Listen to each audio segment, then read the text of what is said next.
As I walked down the dimly lit street towards my grandmother's house, I couldn't shake off the feeling of unease that had settled over me.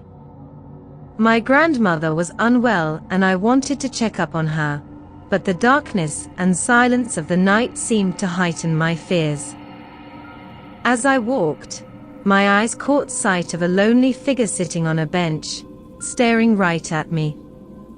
As I moved closer, I could see that it was a woman, and her sad features seemed to tug at my heartstrings. She got up and approached me, her eyes locked on mine. She told me that she was lost and was trying to find a house. I shook my head and said that I had no idea about the house she was looking for. With that, she turned and walked away. I continued on my way, only to see her walking towards me from the front. I was struck with fear and felt my body freeze up. As she drew closer, I could feel her presence weighing heavily upon me. I tried to ignore her, but I couldn't. Her face was etched with sadness, and as she passed me, she gave me a creepy smile. I could feel her cold breath on my skin, and a chill ran down my spine. Suddenly, I heard a faint whisper, and I turned to look back. To my horror, the woman had disappeared. I knew then that what I had encountered was not human, but something paranormal. With my heart racing and my mind in turmoil, I hurried towards my grandmother's house as fast as I could. The experience had left me shaken, and I couldn't shake off the feeling of unease that had settled over me. As I finally reached my grandmother's doorstep, I took a deep breath and tried to forget what I'd just encountered. John, a middle-aged man, was sitting comfortably in his armchair, sipping on his favorite drink and lost in the pages of a thriller book. His house was quiet, and he enjoyed the solitude that he seldom had these days. As he read on, he noticed something moving out of the corner of his eye, but when he turned to look, nothing was there. He shrugged it off and went back to his book. Suddenly, there was a loud thud from another room, and his heart skipped a beat. He froze for a moment, listening intently, but there were no other sounds.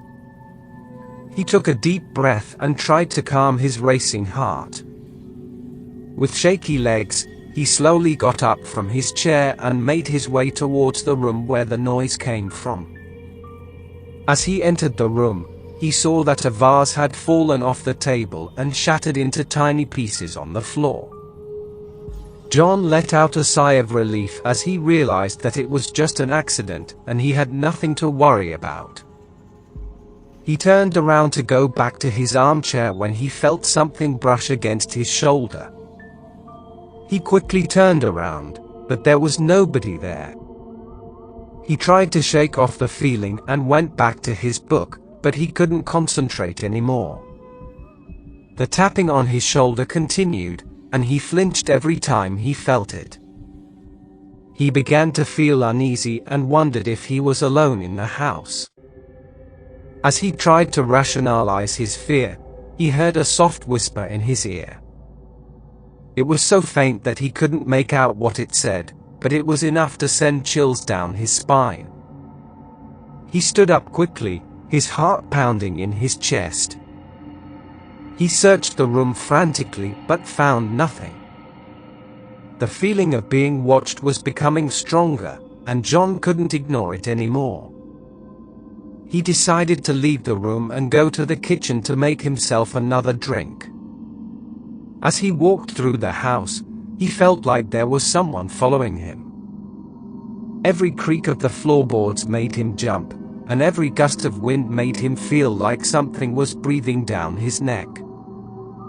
He tried to convince himself that it was just his imagination, but deep down, he knew that something was not right. Finally, he reached the kitchen and poured himself another drink. He stood there for a moment, taking deep breaths and trying to calm himself down. Just as he was about to take a sip, he heard a loud thud from the room he had just left. He froze, his heart racing, and listened. The sound was followed by footsteps, slow and deliberate, as if someone was walking towards him. John's hand shook as he gripped his glass, and he could feel the cold sweat on his forehead. With all the courage he could muster, he turned around to face the intruder. But there was nobody there. He was alone in the kitchen.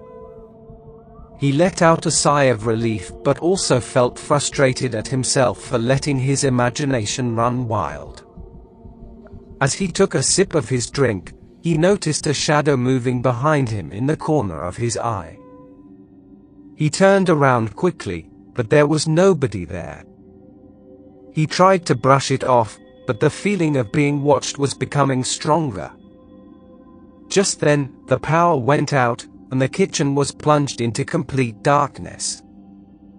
John felt his heart skip a beat, and he stumbled blindly, trying to find his way to the nearest light source.